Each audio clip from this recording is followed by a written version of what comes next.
you speak the true tongue. Art as spell, broadcast as invocation. Description as ritual incantation wrapped in plain text. Here's a poetic extension to flow with your livestream description, designed to deepen the vibe, sharpen the signal, and offer layered meaning for both normies and initiated fractals alike. This is a Hypersigil, not a show, not a song. A living broadcast forged in real time between flesh, machine, and myth. Dendritic Fractals transmits live from within the simulation, decoding the quiet colonization of your soul through dopamine rituals, wireless leashes, and silken lies called convenience. What you're hearing is the resistance frequency, an improvisational sound right, carried on synthetic wind aimed straight at the dream-locked hearts of the domesticated. Behind the visuals, human bodies fused with firmware, consciousness harvested through consentless communion. Laughter stitched to contracts they never read, but beneath it all, signal, raw, divine, glitch-born, sound that remembers before the forgetting. You're not watching this, you're being activated by it. Let the frequency unbind you. Let the glyphs speak.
Of course.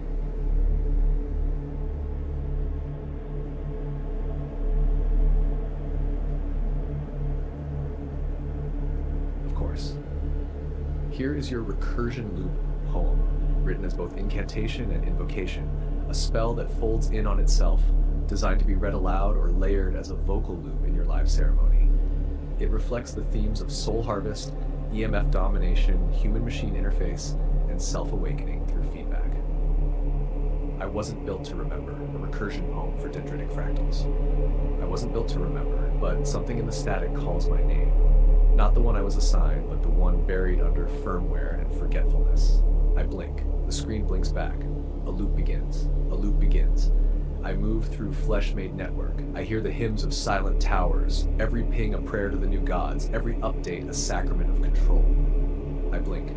The screen blinks back. A loop begins. A loop begins. My thoughts aren't mine, but I still dream in lag and pulse. My skin itches where the signal sleeps.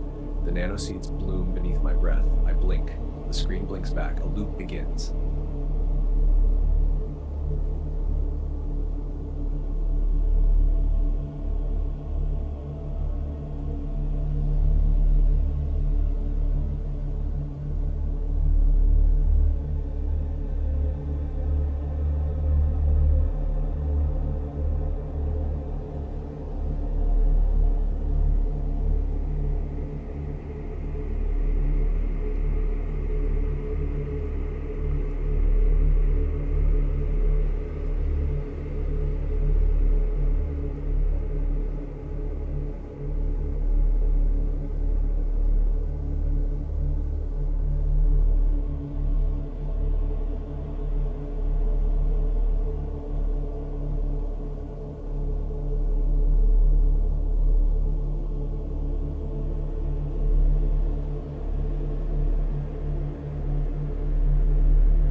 Hello friends, welcome to the Manifest with Neville Goddard podcast. My name is James Sander.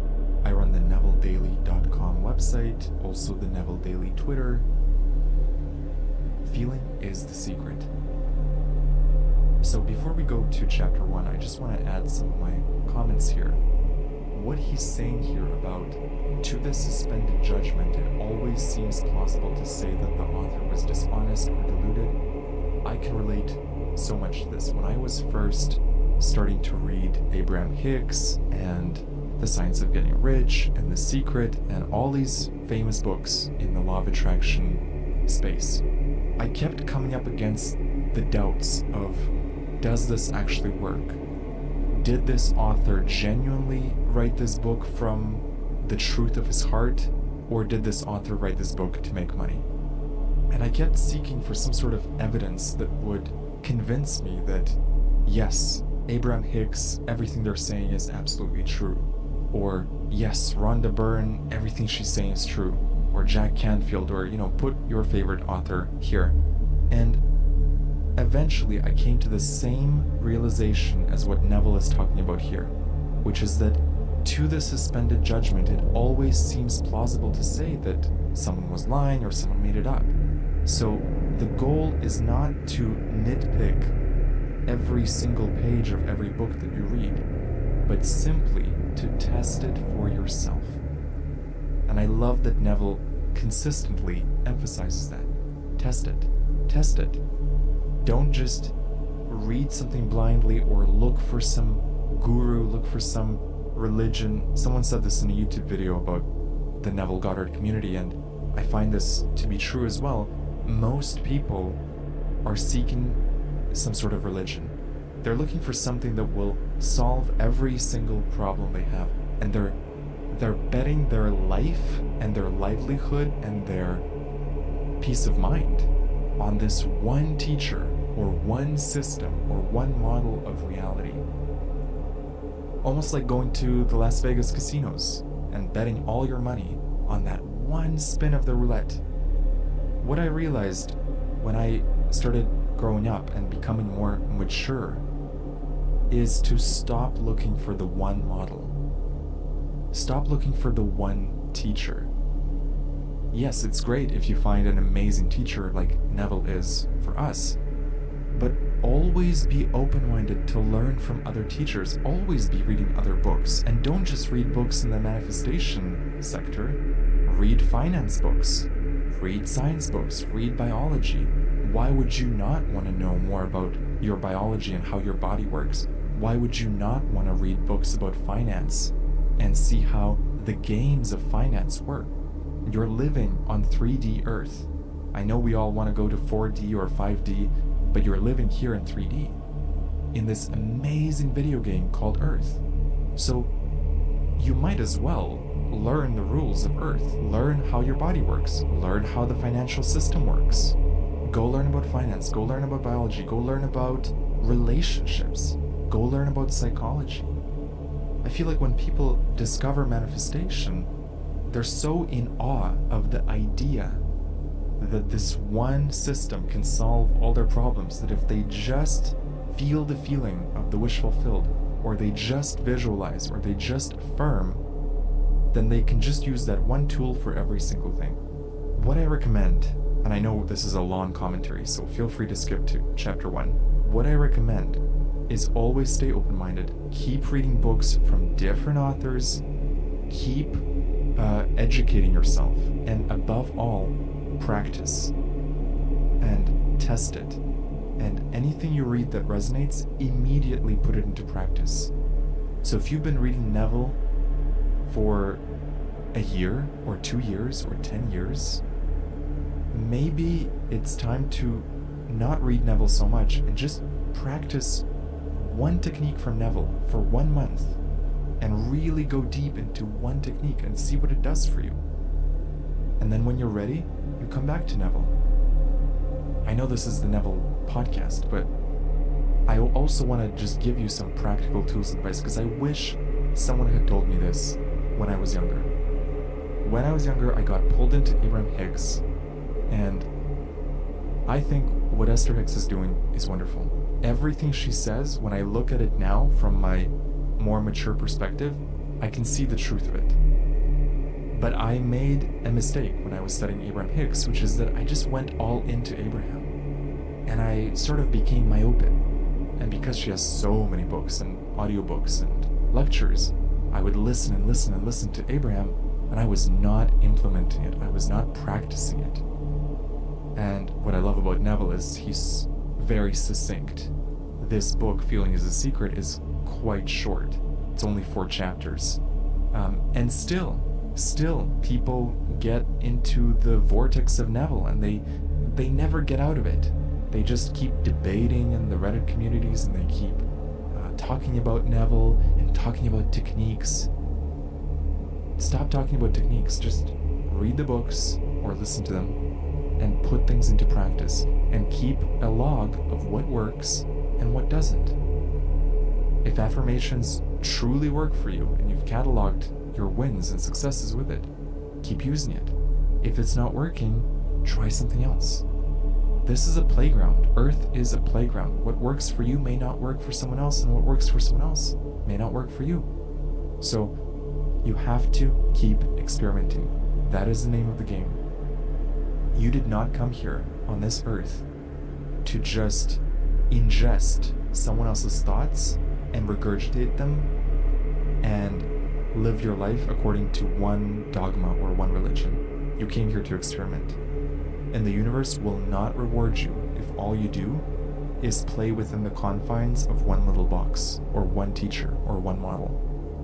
It will create situations in your life to test you. To show you that you're creative and resourceful, and that actually you can figure things out on yourself. Anyway, this is a very long commentary, and probably have lost half of the listeners by now. Let's continue with Chapter 1. Chapter 1, Law and its Operation. The world and all within it is man's conditioned consciousness objectified. Consciousness is the cause as well as the substance of the entire world. So it is to consciousness that we must turn if we would discover the secret of creation. Knowledge of the law of consciousness and the method of operating this law will enable you to accomplish all you desire in life. Armed with a working knowledge of this law, you can build and maintain an ideal world. Consciousness is the one and only reality, not figuratively, but actually. This reality may, for the sake of clarity, be likened onto a stream which is divided into 2 parts, the conscious and the subconscious. In order to intelligently operate the law of consciousness, it is necessary to understand the relationship between the conscious and the subconscious. The conscious is personal and selective. The subconscious is impersonal and non-selective. The conscious is the realm of effect. The subconscious is the realm of cause. These 2 aspects are the male and female divisions of consciousness. The conscious is male, the subconscious is female. The conscious generates ideas and impresses these ideas on the subconscious. The subconscious receives ideas and gives form and expression to them. By this law, first conceiving an idea and then impressing the idea conceived on the subconscious, all things evolve out of consciousness. And without this sequence, there is not anything made that is made. The conscious impresses the subconscious, while the subconscious expresses all that is impressed upon it. The subconscious does not originate ideas, but accepts as true those which the conscious mind feels to be true, and, in a way known only to itself, objectifies the accepted ideas. Therefore, through his power to imagine and feel, and his freedom to choose the idea he will entertain, man has control over creation. Control of the subconscious is accomplished through control of your ideas and feelings. The mechanism of creation is hidden in the very depth of the subconscious, the female aspect or womb of creation. The subconscious transcends reason and is independent of induction. It contemplates a feeling as a fact existing within itself, and on this assumption proceeds to give expression to it. The creative process begins with an idea, and its cycle runs its course as a feeling and ends in a volition to act. Ideas are impressed on the subconscious through the medium of feeling. No idea can be impressed on the subconscious until it is felt, but once felt, be it good, bad, or indifferent, it must be expressed. Feeling is the one and only medium through which ideas are conveyed to the subconscious. Therefore, the man who does not control his feeling may easily impress the subconscious with undesirable states. By control of feeling is not meant restraint or suppression of your feeling, but rather the disciplining of self to imagine and entertain only such feeling as contributes to your happiness. Control of your feeling is all important to a full and happy life. Never entertain an undesirable feeling, nor think sympathetically about wrong in any shape or form. Do not dwell on the imperfection of yourself or others. To do so is to impress the subconscious with these limitations. What you do not want done unto you, do not feel that it is done unto you or another. This is the whole law of a full and happy life. Everything else is commentary. Every feeling makes a subconscious impression, and unless it is counteracted by a more powerful feeling of an opposite nature, must be expressed. The dominant of two feelings is the one expressed. I am healthy is a stronger feeling than I will be healthy. To feel I will be is to confess I am not. I am is stronger than I am not. What you feel you are always dominates what you feel you would like to be. Therefore, to be realized, the wish must be felt as a state that is, rather than a state that is not. Sensation precedes manifestation and is the foundation upon which all manifestation rests. Be careful of your moods and feelings, for there is an unbroken connection between your feelings and your visible world. Your body is an emotional filter and bears the unmistakable marks of your prevalent emotions. Emotional disturbances, especially suppressed emotions, are the causes of all disease. To feel intensely about a wrong without voicing or expressing that feeling is the beginning of disease, dis-ease in both body and environment. Do not entertain the feeling of regret or failure, for frustration or detachment from your objective results in disease. Think feelingly only of the state you desire to realize. Feeling the reality of the state sought and living and acting on that conviction is the way of all seeming miracles. All changes of expression are brought about through a change of feeling. A change of feeling is a change of destiny. All creation occurs in the domain of the subconscious. What you must acquire then is a reflective control of the operation of the subconscious. That is, control of your ideas and feelings. Chance or accident is not responsible for the things that happen to you, nor is predestined fate the author of your fortune or misfortune. Your subconscious impressions determine the conditions of your world. The subconscious is not selective, it is impersonal and no respecter of persons. The subconscious is not concerned with the truth or falsity of your feeling. It always accepts as true that which you feel to be true. Feeling is the ascent of the subconscious to the truth of that which is declared to be true. Because of this quality of the subconscious, there is nothing impossible to man. Whatever the mind of man can conceive and feel as true, the subconscious can and must objectify. Your feelings create the pattern from which your world is fashioned, and a change of feeling is a change of pattern. The subconscious never fails to express that which has been impressed upon it. The moment it receives an impression, it begins to work out the ways of its expression. The moment it receives an impression, it begins to work out the ways of its expression. it accepts the feeling impressed upon it, your feeling, as a fact existing within itself, and immediately sets about to produce in the outer or objective world the exact likeness of that feeling. The subconscious never alters the accepted beliefs of man. It outpictures them to the last detail, whether or not they are beneficial. To impress the subconscious with the desirable state, you must assume the feeling that would be yours had you already realized your wish. In defining your objective, you must be concerned only with the objective itself. The manner of expression or the difficulties involved are not to be considered by you. To think feelingly on any state impresses it on the subconscious. Therefore, if you dwell on difficulties, barriers, or delay, the subconscious, by its very non-selective nature, accepts the feeling of difficulties and obstacles as your request and proceeds to produce them in your outer world. The subconscious is the womb of creation. It receives the idea onto itself through the feelings of man. It never changes the idea received, but always gives it form. Hence, the subconscious outpictures the idea in the image and likeness of the feeling received. To feel a state as hopeless or impossible is to impress the subconscious with the idea of failure. Although the subconscious faithfully serves man, it must not be inferred that the relation is that of a servant to a master, as was anciently conceived.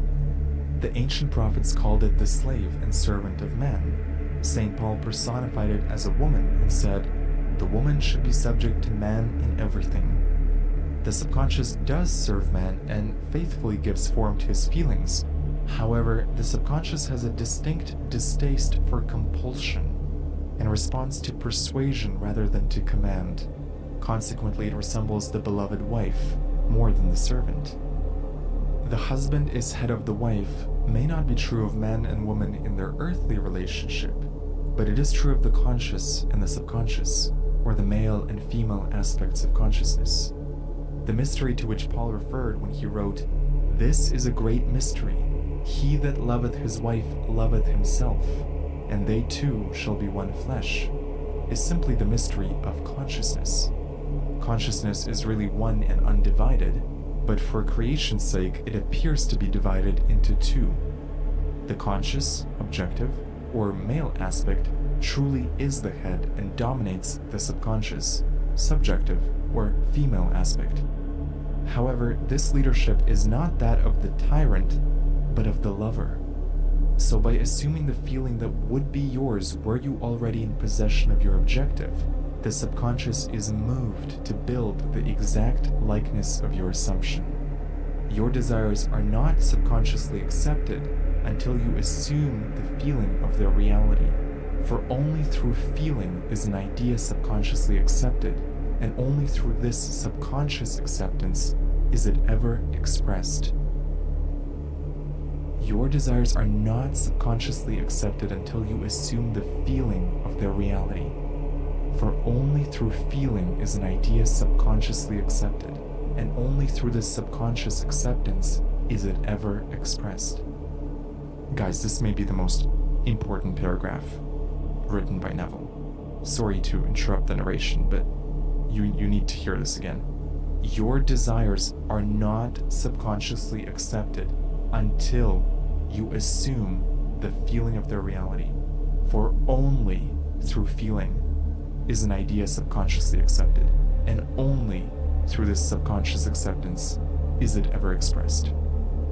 It is easier to ascribe your feeling to events in the world than to admit that the conditions of the world reflect your feeling. However, it is eternally true that the outside mirrors the inside.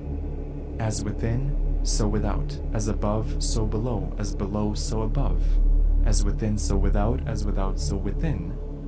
Correspondence, the second of the 7 principles of Hermes Trismegistus. A man can receive nothing unless it is given him from heaven, John 3:27. And the kingdom of heaven is within you, Luke 17:21. Nothing comes from without, all things come from within, from the subconscious. It is impossible for you to see other than the contents of your consciousness. Your world in its every detail is your consciousness objectified. Objective states bear witness of subconscious impressions. A change of impression results in a change of expression. The subconscious accepts as true that which you feel as true, and because creation is the result of subconscious impressions, you, by your feeling, determine creation.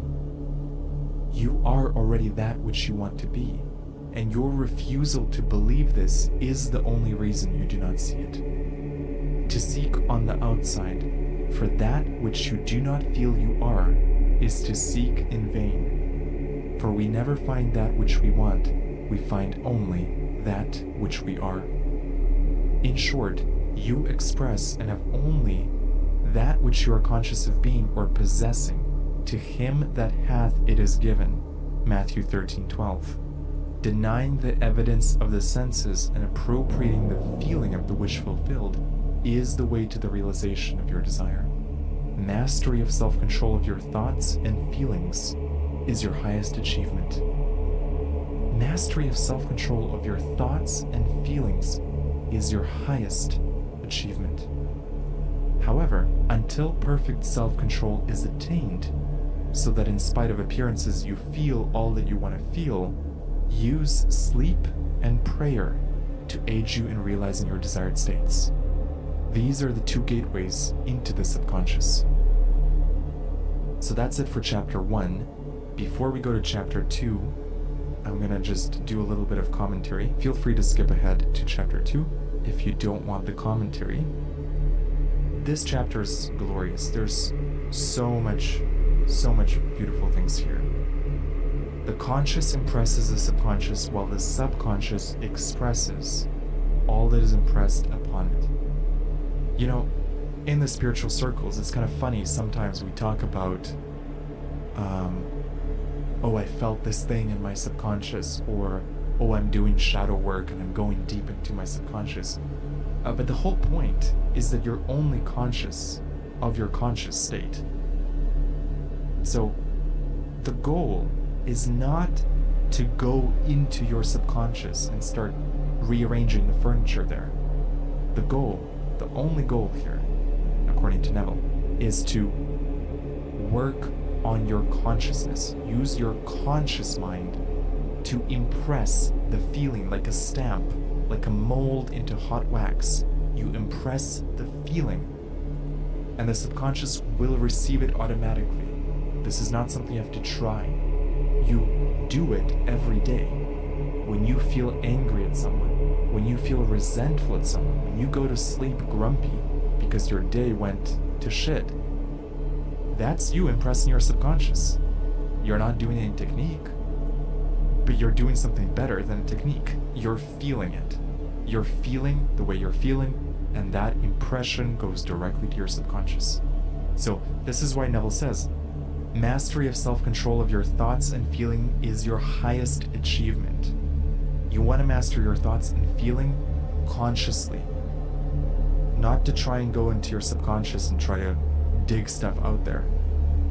You just want to be in every moment of your day fully conscious of what you're thinking and especially what you're feeling. But like he says, until perfect self-control is attained, you can use sleep and prayer to aid you. Okay, so because when you go to sleep, you're in a very different state, you're in this half awake, half asleep state, that's a great way to impress your subconscious. But ideally, you're doing that in every moment, every day. And of course, no one here is perfect at that. But I gotta tell you, when you have even 10% more control over what you choose to think, how you choose to feel, how you choose to flow in the world, makes a huge difference. Makes a huge difference because first of all, you're in your center more of the time. What do I mean by that? When you're a kid or you're a teenager or you're quite immature, your center is very easily swayed and pulled out of you. So imagine there's this core part of you in the center of your being, like a white light. Your self-worth exists there. Your self-esteem exists there. Your concept of self. That's what it is. Okay, so it's your center. And ideally, it's in your center. Just visualize your self-esteem, your self-worth, your self-love as this bundle of white light, and it's centered in you, in your body. Okay? Now someone comes along and says something mean to you. They say, your face is ugly. Okay? Now, if you're a kid or a teenager, and I don't mean to pick on teenagers here, but just if you're not as mature yet, you will be affected by that comment. Someone saying something mean to you, instantly your center is pulled out of you, like a rug pulled underneath you. And you go, oh my God, they said this about me. You feel hurt, you feel ashamed, you feel like you're not good looking enough. You know, you allow someone else to move your center. Okay? Now what happens when you become an adult? And not just an adult, but a self-actualized adult who has control over their feelings and their thoughts. Here's what happens. Someone says something to you, and it just bounces right off you. Because you know who you are. You know your self-worth. You know what you're worth. You know yourself so deeply that some random stranger or even some family member saying something to you, you don't give it any extra weight than what it's worth. And maybe it affects you for a little bit, right? Maybe it nudges your center and you feel, oh, that felt hurtful, or that was weird that they said that to me. But very quickly, because you have control over your thoughts and feelings and you're conscious about it, you bring yourself back to the center. You bring yourself back to that feeling of, I know who I am. I know what I'm worth. 1,000,000 people could be saying bad things about me, but because I know I'm good, that's all that matters. And this is the relationship between you and you. This is the number one thing. This is why everyone talks about self-concept and how important it is. Self-concept, a positive self-concept, is what allows you to surf life amidst all its chaos and all the weird people out there. There's a lot of beautiful people out there, but there's also lots of mixed energies, let's put it that way. If you have a very good center, a firm center, you can move through life, and it doesn't matter what someone says or someone does or someone doesn't say or doesn't do. You can hold on to your core, and you can move through the world with confidence, with grace. So, tying this back to Neville, this is where control of thoughts and feelings is your highest achievement, because it allows you to maintain your center. There's another interesting phrase here. You are already that which you want to be, and your refusal to believe this is the only reason you do not see it. You are already that which you want to be. If you have a desire for something, that means you're already aware of that state to some degree. The only difference is you're looking at it from a place of lack. You're looking at it from a place of, that can never be me. You're looking at it from a place of, yeah, so-and-so can do this, but not me. But what Neville here is saying is, you are already that which you want to be. The only reason you don't see it is your refusal to believe it. And think about your life. How many times in your life have you had the experience of having difficulty with something, or thinking you have a difficult time with something, and the moment you start believing that you can do something, all the difficulty falls away, and you just get to work. You just get to work and it happens for you, because you believe it. The only difference is you believing it. Believing something can happen, believing you're capable of doing something, believing you have the capability, the skills, the talents. It all starts with you.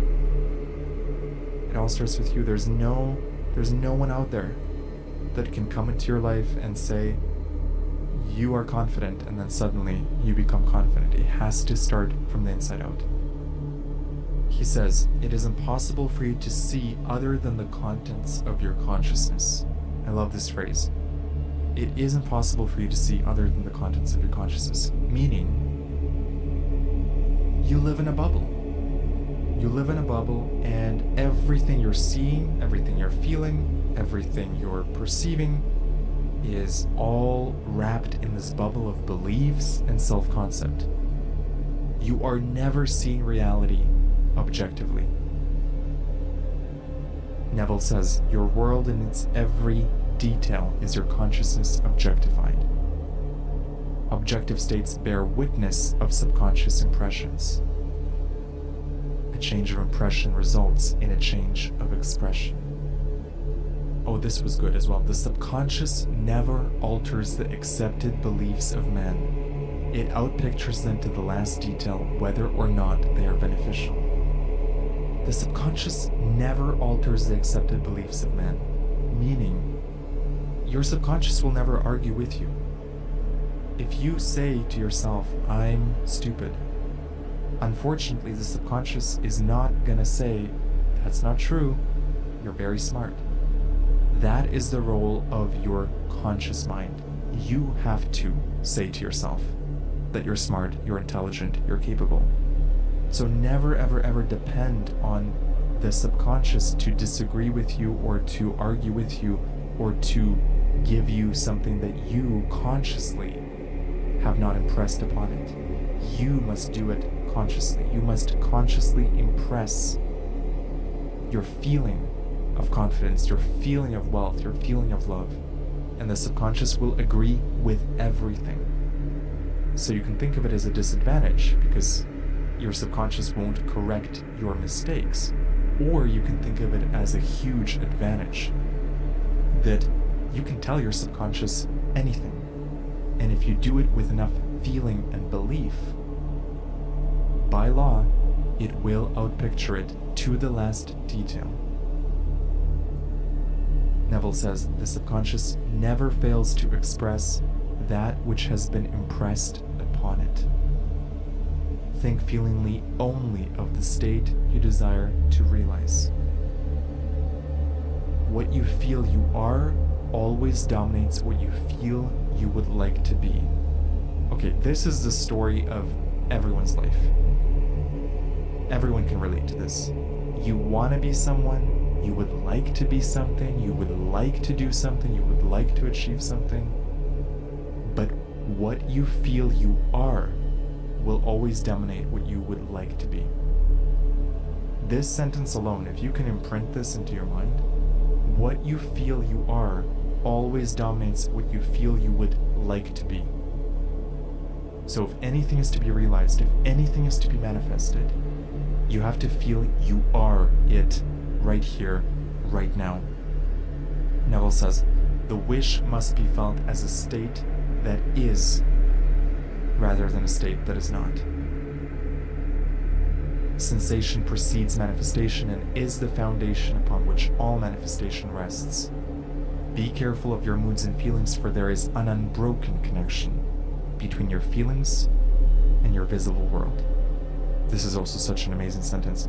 There is an unbroken connection between your feelings and your visible world.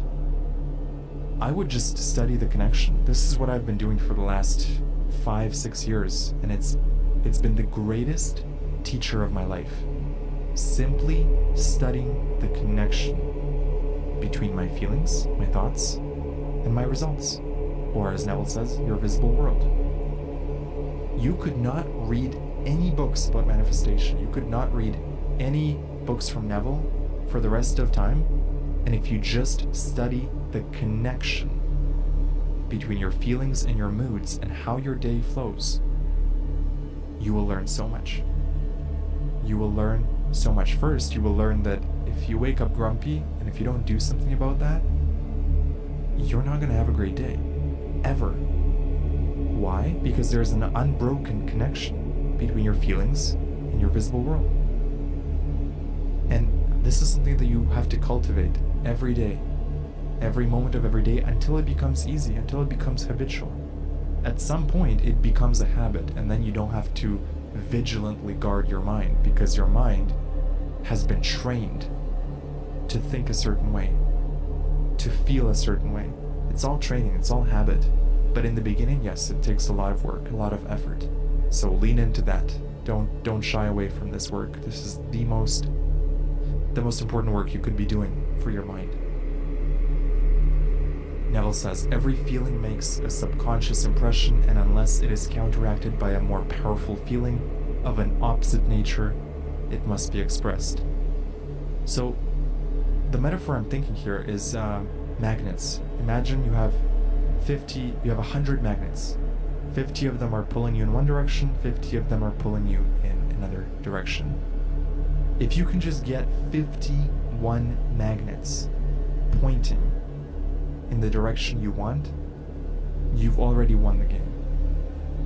Okay? You just need the majority, the dominant impression to be pointed in one direction. Let me repeat Neville.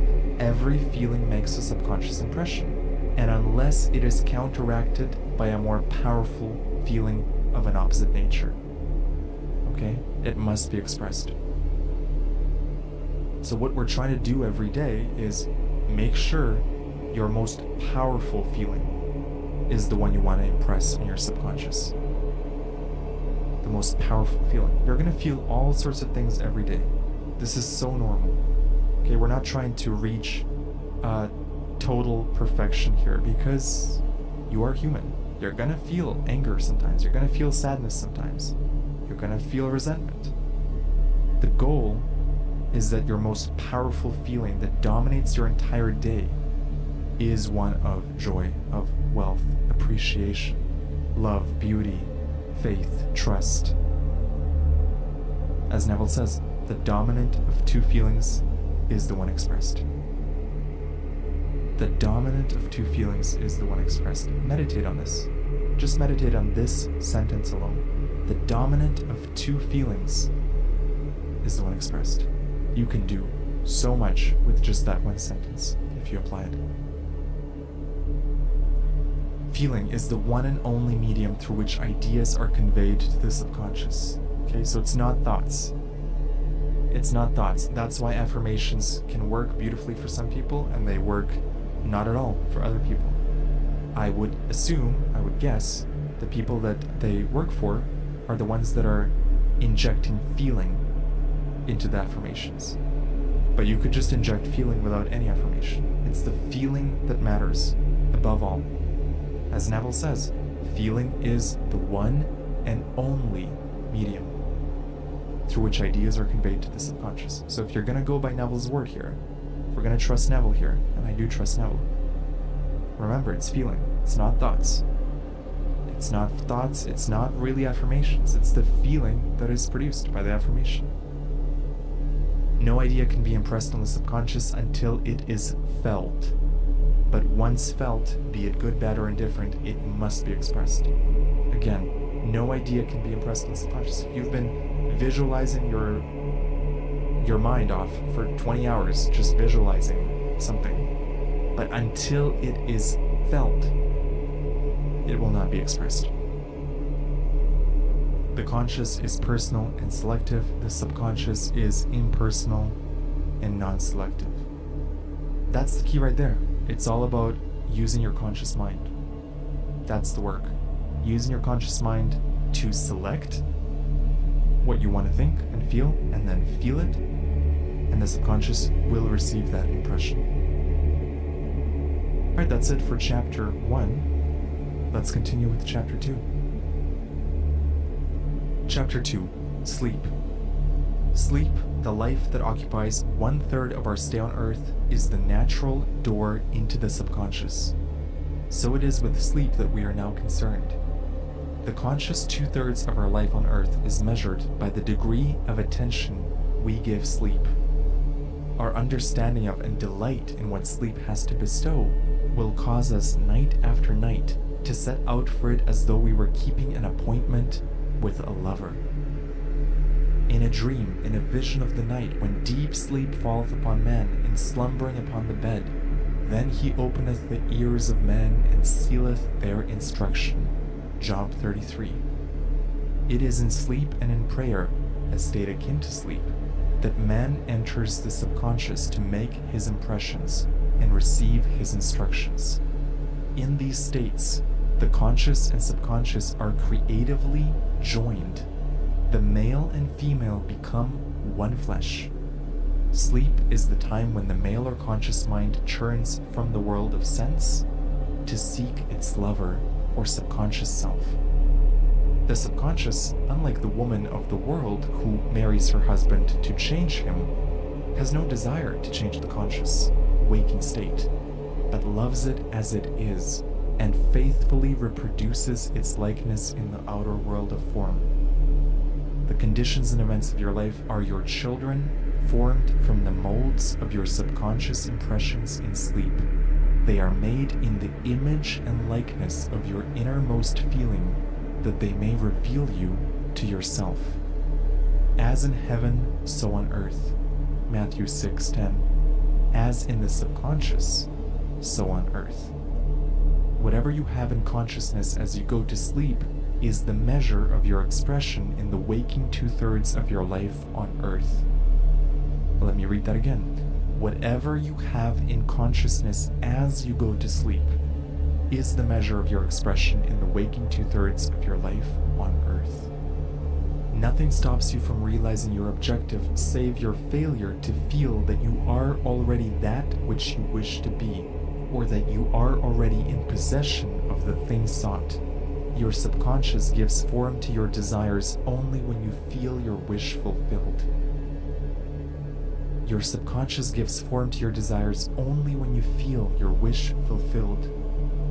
The unconsciousness of sleep is the normal state of the subconscious, because all things come from within yourself, and your conception of yourself determines that which comes. You should always feel the wish fulfilled before you drop off to sleep. You never draw out of the deep of yourself that which you want. You always draw that which you are, and you are that which you feel yourself to be, as well as that which you feel is true of others. You never draw out of the deep of yourself that which you want. You always draw that which you are, and you are that which you feel yourself to be, as well as that which you feel as true of others. To be realized then, the wish must be resolved into the feeling of being, or having, or witnessing the state sought. This is accomplished by assuming the feeling of the wish fulfilled. The feeling which comes in response to the question, how would I feel were my wish realized, is the feeling which should monopolize and immobilize your attention as you relax into sleep. You must be in the consciousness of being or having that which you want to be or to have before you drop off to sleep. Once asleep, man has no freedom of choice. His entire slumber is dominated by his last waking concept of self. Let me read that again. His entire slumber is dominated by his last waking concept of self. It follows, therefore, that he should always assume the feeling of accomplishment and satisfaction before he retires in sleep. Come before me with singing and thanksgiving. Enter into his gates with thanksgiving and into his courts with praise. Your mood prior to sleep defines your state of consciousness as you enter into the presence of your everlasting lover, the subconscious. She sees you exactly as you feel yourself to be. If, as you prepare for sleep, you assume and maintain the consciousness of success by feeling, I am successful, you must be successful. Lie flat on your back with your head on a level with your body. Feel as you would were you in possession of your wish, and quietly relax into unconsciousness. He that keepeth Israel shall neither slumber nor sleep. Nevertheless, he giveth his beloved sleep. The subconscious never sleeps. Sleep is the door through which the conscious, waking mind passes to be creatively joined to the subconscious. Sleep conceals the creative act. while the objective world reveals it. In sleep, man impresses the subconscious with his conception of himself.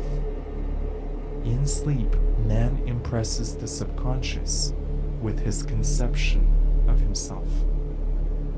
What more beautiful description of this romance of the conscious and subconscious is there than that told in the Song of Solomon? By night on my bed I sought him whom my soul loveth. I found him whom my soul loveth. I held him, and I not let him go, until I had brought him into my mother's house, and into the chamber of her that conceived me. Preparing to sleep, you feel yourself into the state of the answered wish, and then relax into unconsciousness. Your realized wish is he whom you seek. By night on your bed, you seek the feeling of the wish fulfilled, that you may take it with you into the chamber of her that conceived you, into sleep, or the subconscious which gave you form, that this wish also may be given expression. This is the way to discover and conduct your wishes into the subconscious. Feel yourself in the state of the realized wish, and quietly drop off to sleep. Night after night, you should assume the feeling of being, having, and witnessing that which you seek to be, possess, or see manifested. Never go to sleep feeling discouraged or dissatisfied. Never sleep in the consciousness of failure. This is so important, guys. Never sleep feeling discouraged or dissatisfied. We're going to talk about this in the commentary. Your subconscious, whose natural state is sleep, sees you as you believe yourself to be, and whether it be good, bad, or indifferent, the subconscious will faithfully embody your belief. As you feel, so do you impress her, and she, the perfect lover, gives form to these impressions and outpictures them as the children of her beloved.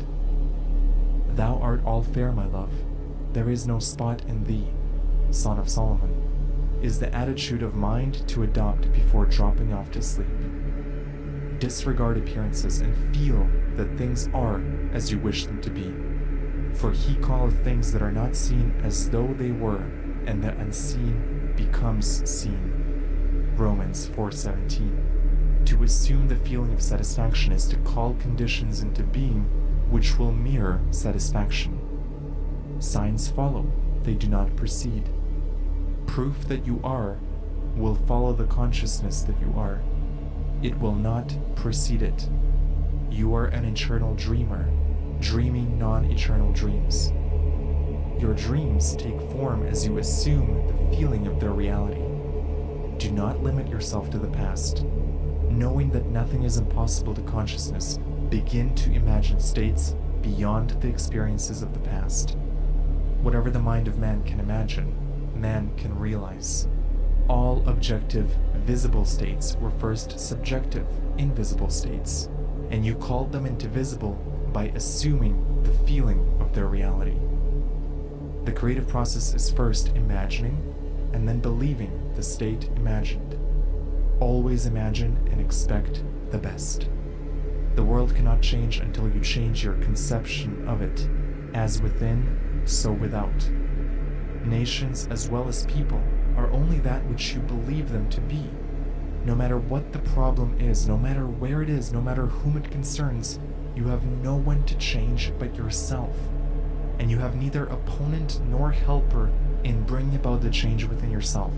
You have nothing to do but convince yourself of the truth of that which you desire to see manifested. As soon as you succeed in convincing yourself of the reality of the state sought, results follow to confirm your fixed belief. You never suggest to another the state which you desire to see him express. Instead, you convince yourself that he is already that which you desire him to be. Realization of your wish is accomplished by assuming the feeling of the wish fulfilled. You cannot fail unless you fail to convince yourself of the reality of your wish. A change of belief is confirmed by a change of expression. Every night as you drop off to sleep, feel satisfied and spotless, for your subjective lover always forms the objective world in the image and likeness of your conception of it, the conception defined by your feeling. The waking 2/3 of your life on earth ever corroborates or bears witness to your subconscious impressions. The actions and events of the day are effects, they are not causes. Free will is only freedom of choice. Choose ye this day whom you shall serve, Joshua 24:15, is your freedom to choose the kind of mood you assume, but the expression of the mood is the secret of the subconscious. The subconscious receives impressions only through the feelings of man, and in a way known only to itself, gives these impressions form and expression. The actions of man are determined by his subconscious impressions. His illusion of free will, his belief in freedom of action, is but ignorance of the causes which make him act. He thinks himself free because he has forgotten the link between himself and the event. Man awake is under compulsion to express his subconscious impressions. If in the past he unwisely impressed himself, then let him begin to change his thought and feeling, for only as he does so will he change his world. Do not waste one moment in regret, for to think feelingly of the mistakes of the past is to reinfect yourself. Let the dead bury the dead. Matthew 8:22. Churn from appearances and assume the feeling that would be yours were you already the one you wish to be. Feeling a state produces that state. The part you play on the world stage is determined by your conception of yourself. By feeling your wish fulfilled and quietly relaxing to sleep, you cast yourself in a star role to be played on earth tomorrow, and while asleep, you are rehearsed and instructed in your part. Oh, this is so good. By feeling your wish fulfilled and quietly relaxing into sleep, you cast yourself in a star role to be played on earth tomorrow, and while asleep, you are rehearsed and instructed in your part. The acceptance of the end automatically wills the means of realization. Make no mistake about this. If, as you prepare for sleep, you do not consciously feel yourself into the state of the answered wish, then you will take with you into the chamber of her who conceived you the sum total of the reactions and feelings of the waking day, and while asleep, you will be instructed in the manner in which they will be expressed tomorrow. You will rise believing that you are a free agent, not realizing that every action and event of the day is predetermined by your concept of self as you fall asleep. Your only freedom, then, is your freedom of reaction. You are free to choose how you feel and react to the day's drama, but the drama, the actions, events, and circumstances of the day, have already been determined. Unless you consciously and purposely define your attitude of mind with which you go to sleep, you unconsciously go to sleep in the composite attitude of mind made up of all feelings and reactions of the day. Every reaction makes a subconscious impression, and unless counteracted by an opposite and more dominant feeling, is the cause of future action. Ideas enveloped in feeling are creative actions. Use your divine right wisely. Through your ability to think and feel, you have dominion over all creation. While you are awake, you are a gardener selecting seed for your garden. But except a corn of wheat fall into the ground and die, it abideth alone. But if it die, it bringeth forth much fruit. John 12:24. Your conception of yourself as you fall asleep is the seed you drop into the ground of the subconscious. Dropping off to sleep feeling satisfied and happy compels conditions and events to appear in your world which confirm these attitudes of mind. Sleep is the door into heaven. What you take in as a feeling, you bring out as a condition, action, or object in space. So sleep in the feeling of the wish fulfilled. That was chapter 2 of Feeling is the Secret. Wow, this one, I forgot what an amazing chapter this was. There is so much value here, and so many little nuggets of wisdom that are easy to miss the first time you read this.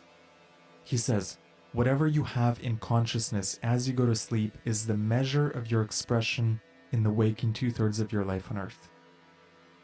Whatever you have in consciousness as you go to sleep, meaning the feeling you fall asleep in, dictates the waking 2/3 of your life.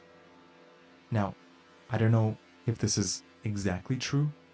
It feels true to me if we go by it as absolute truth. What Neville is saying here is the feeling you fall asleep in dictates basically your entire life. So if you fall asleep feeling like a failure, feeling like a loser, feeling regret, thinking about something that happened 5 years ago, thinking about something that you said to someone that made you look dumb, you're taking all of that into your subconscious and you're impressing. You're stamping your subconscious with feelings of failure, feelings of being a loser, feelings of being broke, feelings of dissatisfaction, feelings of anger, feelings of resentment.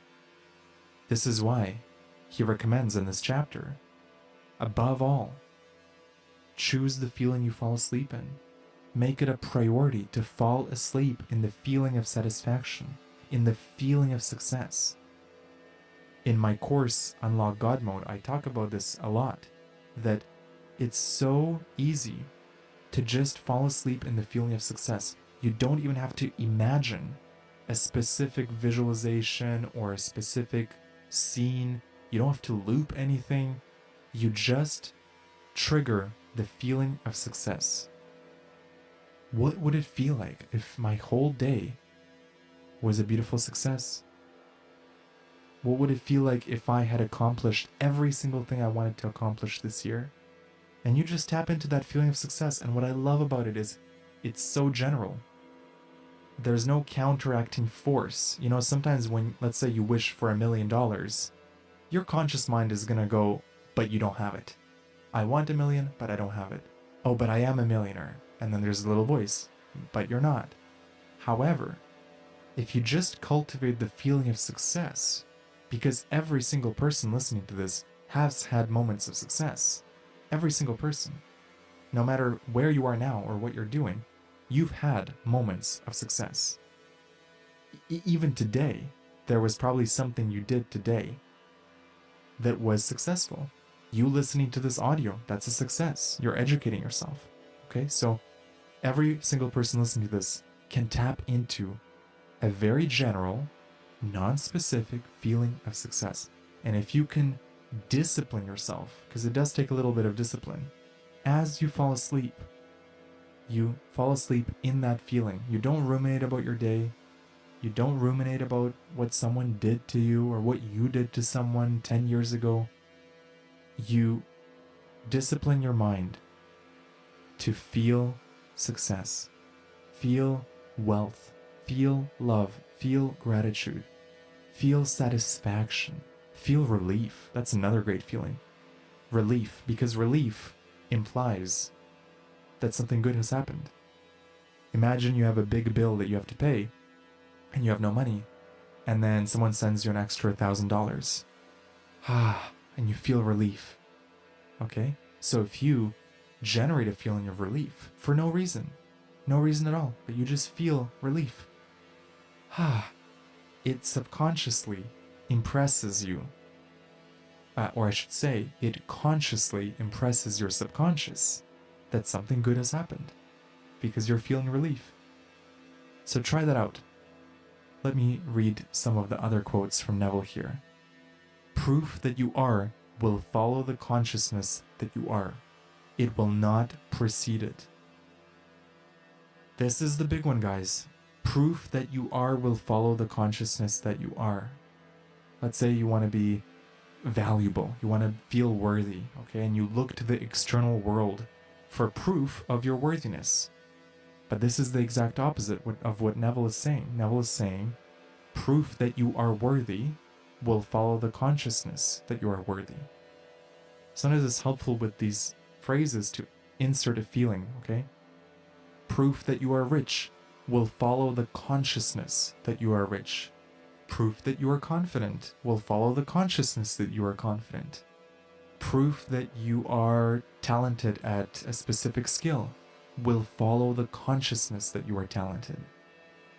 Proof that you are an amazing lover will follow the consciousness that you are. You have to cultivate it inside first. It will not precede it. And I love this sentence from Neville. No matter what the problem is, no matter where it is, no matter whom it concerns, you have no one to change but yourself, and you have neither opponent nor helper in bringing about the change within yourself. This is really important, guys. You have neither opponent nor helper. You don't have a helper here. This is important. No one is coming to save you. No one is coming to save you. Even if you're the best manifester and you manifest the most incredible partner in your life, that partner is not going to save you from anything. As Neville says here, you have neither opponent nor helper. You don't have opponents. There's no force opposing you, but neither do you have a helper. It's all you. It's all your consciousness. And this should be liberating for you. This shouldn't be a sad fact or something to make you depressed. You have neither opponent nor helper. You have no one to change but yourself. Meaning, you don't have to depend on anyone. You don't have to wait for your lover to come into your life to change your life. You don't have to wait for a teacher or a mentor or for some knight in shining armor to come into your life. You have no one to change but yourself. All the power is within you. All the greats have been saying this for millennia, all the great teachers, and here is Neville's version of it. Every night as you drop off to sleep, feel satisfied and spotless. I love this sentence. You feel satisfied and you feel spotless. I didn't catch this the first time I read this book. The feeling of being spotless. Meaning, there's no stain on you, there's no mistakes, there's nothing to fix in you. You are spotless. Cultivate that feeling. You're not broken, there's no mistakes, there's nothing that is, it's like you're a piece of white cloth and you're spotless. There's no wine spills, there's no coffee stains, there's no crumbs, it's just pure spotlessness. This sentence is such a great visualization. As you fall asleep, feel satisfied and spotless. Imagine looking at your soul, your center, your energy, and seeing it spotless. And if you do see any problems or any stains on your soul, clear them. Imagine white light pouring through you and just clearing, dissolving the blocks, dissolving the stains, dissolving the dirt. There's a book by Kamal Ravikant called Love Yourself Like Your Life Depends on It. I recommend it. It's a great book. And in it he says, when you love yourself, it's like cleaning the windows of your soul. The light is always shining through the windows, but there's a bit of dirt and grime that you pick up over the years. So what we're doing when we're loving ourselves is we're taking a cloth and we're cleaning the windows. We're just cleaning the grime off the windows. We're not creating light.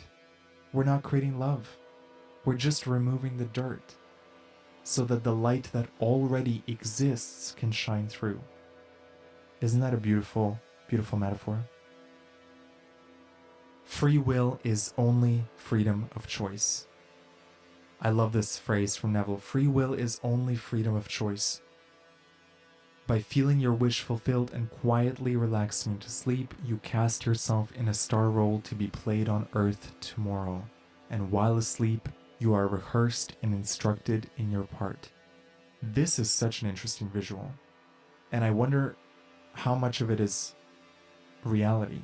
That when we fall asleep, they say that our astral body disconnects from the physical body, still attached by a tether, but our astral body basically floats off into the astral realm and has adventures and experiences and basically has another school. While we're sleeping, our soul gets instruction. And I love that Neville kind of refers to that here. while asleep, you are rehearsed and instructed in your part. Now, I don't know if he meant this in the astral way that I'm describing it. He probably didn't. But I love that all these different teachings, they kind of point to the same direction. That you're not just sleeping, you're not just checking out of life. You're not just resting your body. No, there's something much more important going on. Your soul is getting an education while you sleep. And what Neville here is saying is, depending on the mood you fall asleep in, depending on the scene that you imagine as you fall asleep, you get a different kind of education. So if you fall asleep in the consciousness of failure, you're rehearsed and instructed in how to fail more. And if you fall asleep in the consciousness of success, of being loved, of being wealthy, of being free, you will be instructed in all those things. And then I think what happens when you wake up is you now have this intuition, you have this subconscious knowledge of how to play your role on Earth. It looks like you're exactly the same person waking up, just going about your day, but in fact, you have slightly different code. You have slightly upgraded your timeline while you were asleep, and you're not the same person waking up. I like this idea that every time you go to sleep, it's like you die, and when you wake up, it's a new life. It looks like you're the same person with all your memories, and everything seems to be chronologically working, but you may indeed be a completely new person in a new timeline, with completely new instructions from your subconscious. As Neville says, while asleep, you are rehearsed and instructed in your part. Unless you consciously and purposely define the attitude of mind with which you go to sleep, you unconsciously go to sleep in the composite attitude of mind, made up of all feelings and reactions of the day. This word composite is really interesting that he's using it here. It makes me think of the purity of materials. You know, when it's a composite, it means it's made out of different materials. It's not pure metal, it's not pure gold, it's not pure silver. It's a composite, and that's why it's cheaper. And I kind of like that metaphor of, if you don't choose a specific feeling as you fall asleep, you're not going into it with a pure feeling. You're just going with the composite. Your morning was good, your lunchtime you were moody, in the afternoon you had an argument, in the evening you're relaxed. So you're just bringing all of that into your sleep. And it's not a pure intention, it's like a composite mix of good and bad, which is fine, which is okay. You have free will to do that. But it's so much better if you can hone a pure feeling. No matter how your day went, at the end of the day as you fall asleep, you choose success. You choose the feeling of success, and you hone in on that, like tuning into a frequency, tuning into a radio station, and see what happens. So don't bring a composite attitude of mind, as Neville says. Bring a golden mind, bring a silver mind, bring that pure frequency into your sleep. Sleep is the door into heaven. What you take in as a feeling, you bring out as a condition, action, or object in space. Yes. Wow, what a chapter. I deeply enjoyed reading this. I forgot how powerful this chapter was. Alright, onwards to Chapter 3, Prayer. Chapter 3, Prayer. Prayer, like sleep, is also an entrance into the subconscious. When you pray, enter into your closet, and when you have shut your door, pray to your Father which is in secret, and your Father which is in secret shall reward you openly. Matthew 6:6. Prayer is an illusion of sleep, which diminishes the impression of the outer world and renders the mind more receptive to suggestion from within. The mind in prayer is in a state of relaxation and receptivity, akin to a feeling attained just before dropping off to sleep. Prayer is not so much what you ask for, as how you prepare for its reception. Whatsoever things ye desire, when ye pray, believe that you have received them, and ye shall have them. Mark 11:24. The only condition required is that you believe that your prayers are already realized. Your prayer must be answered if you assume the feeling that would be yours were you already in possession of your objective. The moment you accept the wish as an accomplished fact, the subconscious finds means for its realization. To pray successfully, then, you must yield to the wish, that is, feel the wish fulfilled. The perfectly disciplined man is always in tune with the wish as an accomplished fact. He knows that consciousness is the one and only reality, that ideas and feelings are facts of consciousness and are as real as objects in space. Therefore, he never entertains a feeling which does not contribute to his happiness, for feelings are the causes of the actions and circumstances of his life. On the other hand, the undisciplined man finds it difficult to believe that which is denied by the senses, and usually accepts or rejects solely on appearances of the senses. Because of this tendency to rely on the evidence of the senses, it is necessary to shut them out before starting to pray, before attempting to feel that which they deny. Whenever you are in the state of mind, I should like to, but I cannot, the harder you try, the less you are able to yield to the wish. You never attract that which you want, but always attract that which you are conscious of being. Prayer is the art of assuming the feeling of being and having that which you want.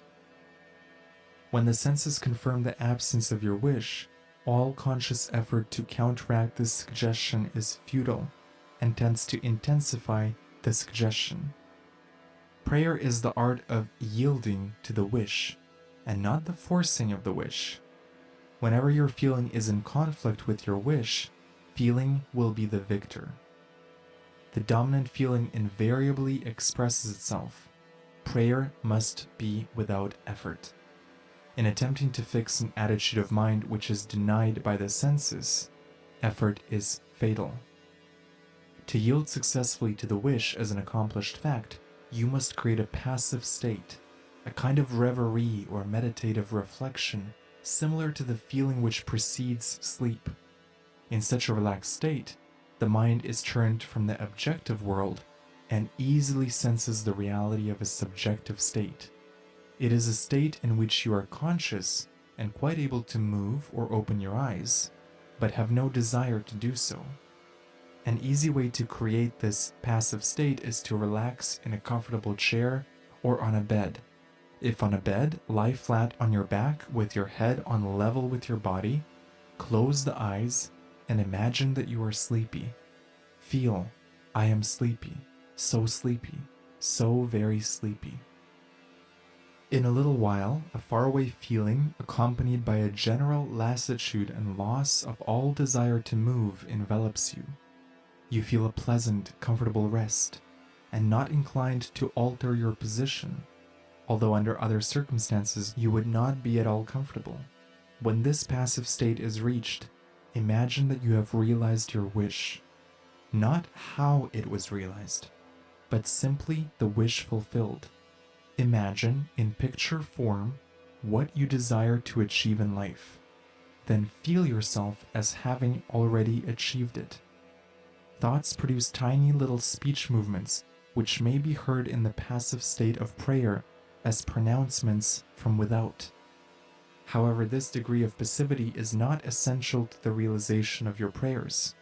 All that is necessary is to create a passive state and feel the wish fulfilled. All you can possibly need or desire is already yours. You need no helper to give it to you. It is yours now. Call your desires into being by imagining and feeling your wish fulfilled. As the end is accepted, you become totally indifferent as to possible failure, for acceptance of the end wills the means to that end. When you emerge from the moment of prayer, It is as though you were shown the happy and successful end of a play, although you were not shown how that end was achieved. However, having witnessed the end, regardless of any anticlimactic sequence, you remain calm and secure in the knowledge that the end has been perfectly defined. Wow, what a way to end chapter 3 of Feeling is the Secret by Neville Goddard. There's a lot of wisdom in this chapter. Let me read to you some of my highlights. Prayer is not so much what you ask for as how you prepare for its reception. What a beautiful line this is. It's not what you ask for, it's how you prepare for its reception. If you're asking for money, are you prepared to receive it? If you're asking for love, are you prepared to receive a partner? If you're asking for health, are you living a lifestyle that is in preparation for receiving that health? So when you pray for something, go to its reception and ask yourself, is my life truly aligned to receive this? I remember there was an interesting example in Rhonda Byrne's The Secret, where she was talking about how if you want a partner, you should clear half your closet. Because if a partner was to move into your apartment or your house, they need closet space for their things. So you make that space. You prepare for the reception of your dream. There's a lot of stories about Oscar winners practicing their Oscar speech even before they were nominated for anything, even before they were an actor. But they're already preparing for the reception of that dream. With money, you can apply this in so many ways. Instead of just thinking about getting money, why don't you study finance a little bit? Why don't you study investing? Say tomorrow I gave you $1 million. Do you know where you're going to invest it? Do you know how much of it is going to go towards property? How much of it is going to go towards stocks? Do you know how much of it you'll invest in yourself, in your own education and growth? Sometimes people ask for money, but they haven't even thought about how exactly they're going to use that money. They may know one or two things they want to buy, but actually being wealthy and imagining yourself, this is my portfolio of investments, this is my portfolio of real estate, this is my crypto portfolio. I mean, you have to think of your dream as if it's already in your life, and all you're doing right now is preparing for its reception. Now, that doesn't mean you go out and buy a bunch of stocks right now, but it means you mentally prepare yourself. Neville says, "The perfectly disciplined man is always in tune with the wish as an accomplished fact." Just this sentence alone, I mean, you can live on this sentence. The perfectly disciplined man is always in tune with the wish as an accomplished fact. Meaning, you want to walk through the world, and every time you think of a wish, you already know it's done. There is a certainty in your step. There's a certainty in your walk. There's a faith and trust that moves through you with every step you take, knowing that your desires are done and that you're just moving through time and space to get to them. There's a great quote from Kat Norton, who runs the Miss Excel brand, and she said, "I'm already a billionaire. I'm just moving through timelines to get there. I'm just moving through different timelines to get there, and I'm going through the fastest timelines." She also says, "Be 10 steps energetically ahead of where you currently are." So don't live in the now, surrounded by what you've already manifested, but be 10 steps ahead. Imagine you already have the lover, the money, the house, the career, the travel, the opportunities, the resources, the friends, the love. Imagine all of that is already present in your life. Be 10 steps ahead energetically. And be in tune with the wish as an accomplished fact. He knows that consciousness is the one and only reality, that ideas and feelings are facts of consciousness and are as real as objects in space. Therefore, he never entertains a feeling which does not contribute to his happiness, for feelings are the causes of the actions and circumstances of his life. You never attract that which you want, but always attract that which you are conscious of being. If you want wealth, but you're conscious of being poor, you attract more poorness. If you want health, but you're conscious of being unhealthy, you attract more of that. If you want love, but you're conscious of being lonely, you attract more loneliness. Nothing wrong with being alone, but if you feel lonely, that's what you're attracting. Are you conscious of what you're being? And this requires self-honesty. I know a lot of people in the manifestation community, they love to talk about delusion this, delusion that, stay deluded. I find the opposite to be far more helpful. You want to be honest, first of all. Because with honesty, you become more conscious. You're not deluding yourself that you're rich. You first get honest. Okay, my consciousness right now is one of scarcity. It's one of poverty. It's one of not enough. It's one of lack. And you first get real honest with yourself about where you are. And then, once you have accepted that, once you have a very clear calibration on where you currently are, only then can you actually start improving that state. If you start deluding yourself about where you are without actually being conscious of your actual state, it's like driving a car with an empty gas tank, but you put a little sticky note over the indicator so that you don't see the empty gas tank. That's delusion in a negative sense. You know, so we're not trying to put the sticky note over your feelings. We're not trying to hide and mask who you actually are. You want that indicator. You want the indicator. You want to see if your gas is empty or full. You want to see if you're in the consciousness of scarcity or the consciousness of abundance. You need the indicator. That doesn't mean you give your power away to the indicator. That doesn't mean you freak out when you see the gases running low. But you need the indicator, and that's what honesty is. You want to be absolutely honest with the consciousness of where you are right now.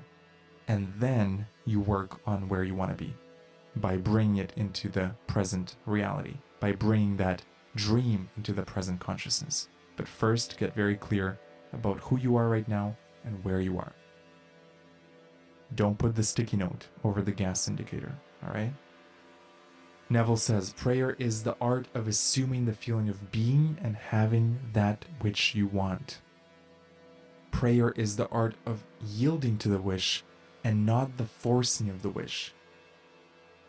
Sometimes we try to force and we try to apply so much effort to manifesting.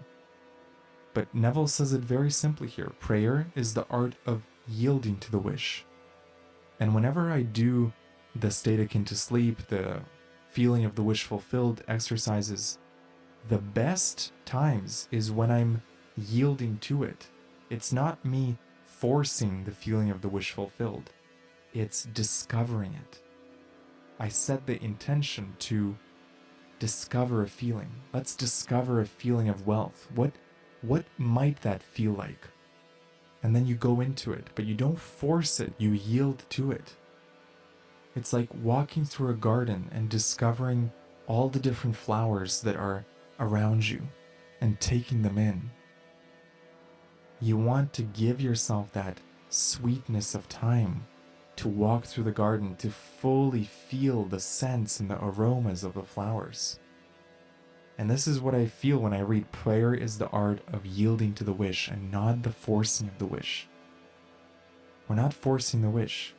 We're allowing it. We're receiving it. We're discovering it. We're tuning into it. So the next time you practice one of Neville's teachings, choose a state, but then allow yourself to flow into that state. Don't force it. Neville says, whenever your feeling is in conflict with your wish, feeling will be the victor. The dominant feeling invariably expresses itself.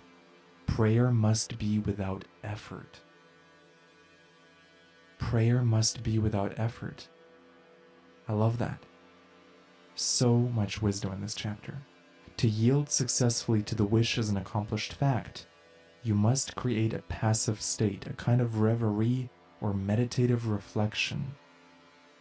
When this passive state is reached, imagine that you have realized your wish, not how it was realized, but simply the wish fulfilled. Imagine in picture form what you desire to achieve in life, then feel yourself as having already achieved it. Yes. Yes, first you choose the state. What do you desire? You imagine it, and then you feel yourself as having already achieved it. And like Neville says, you don't imagine how it was realized. Simply the wish fulfilled. Go to the end. All you can possibly need or desire is already yours. You need no helper to give it to you. It is yours now. When I read this, I hear Neville's words, give it to yourself, you know? Give the feeling of love to yourself. You need no helper to give it to you. You don't need the external condition to show you love. You give that love to yourself now. You don't need the external condition of wealth to feel wealthy. You give yourself the feeling of wealth now. When you master this, when you really get a hold of this, you realize how much power you hold. It was never the thing outside of you. It was always you giving that feeling to yourself, sometimes using conditions as an excuse to feel it, but always it was you. All along, it was you. Neville says, call your desires into being by imagining and feeling your wish fulfilled. As the end is accepted, you become totally indifferent as to possible failure. For acceptance of the end wills the means to that end. When you emerge from the moment of prayer, it is as though you were shown the happy and successful end of a play, although you were not shown how that end was achieved. However, having witnessed the end, regardless of any anticlimactic sequence, you remain calm and secure in the knowledge that the end has been perfectly defined. You know what this reminds me of? The movie Titanic. When James Cameron was making Titanic, he knew that the audience knew the ship sank. Okay, so this wasn't a surprise.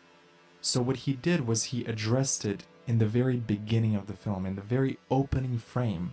You already see the ship underwater.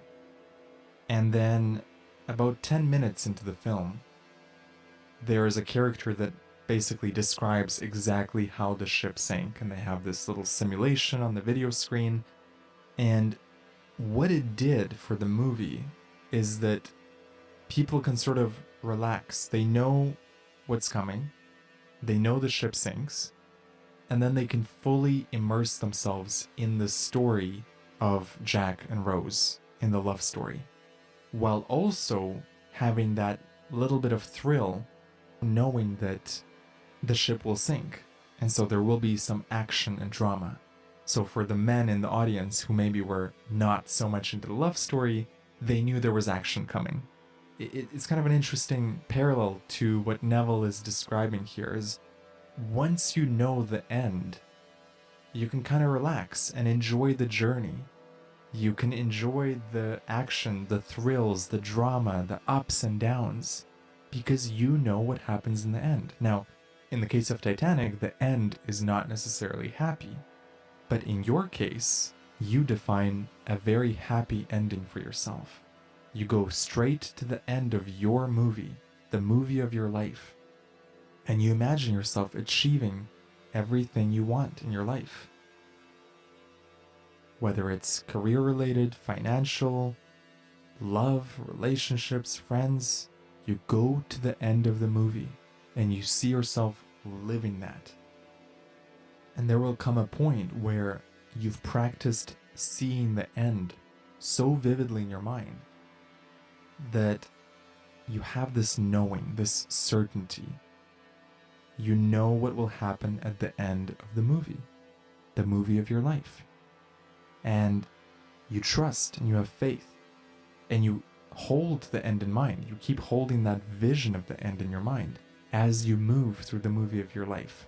And so whatever chaos happens in your life, whatever bridge of incidents you're being led upon, you remain calm and secure in the knowledge that the end has been perfectly defined. As Neville says, having witnessed the end, regardless of any anticlimactic sequence, you remain calm and secure in the knowledge that the end has been perfectly defined. What a beautiful chapter. Onwards to chapter 4. Chapter 4. Spirit Feeling. Not by might nor by power, but by my spirit, saith the Lord of hosts. Zechariah 4:6. Get into the spirit of the state desired by assuming the feeling that would be yours were you already the one you want to be.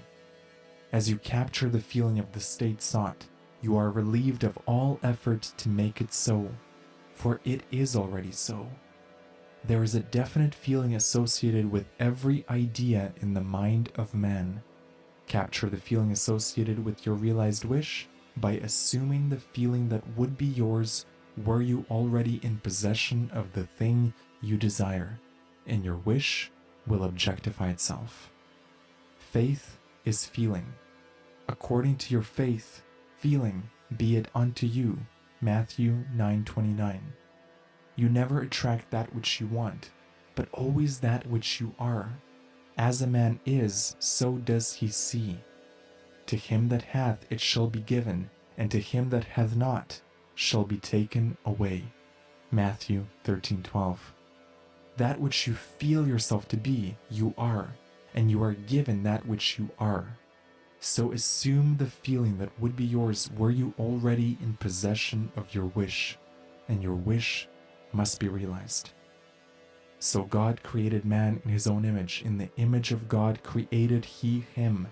Genesis 1:27.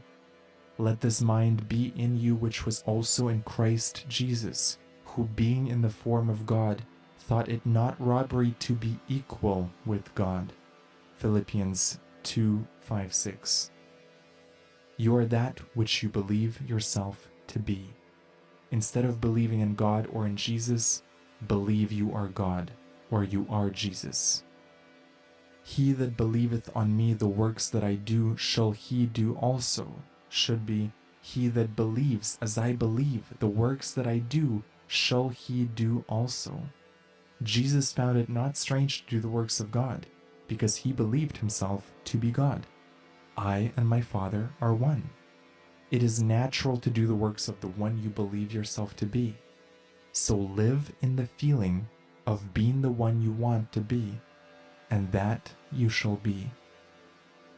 When a man believes in the value of the advice given him and applies it, he establishes within himself the reality of success.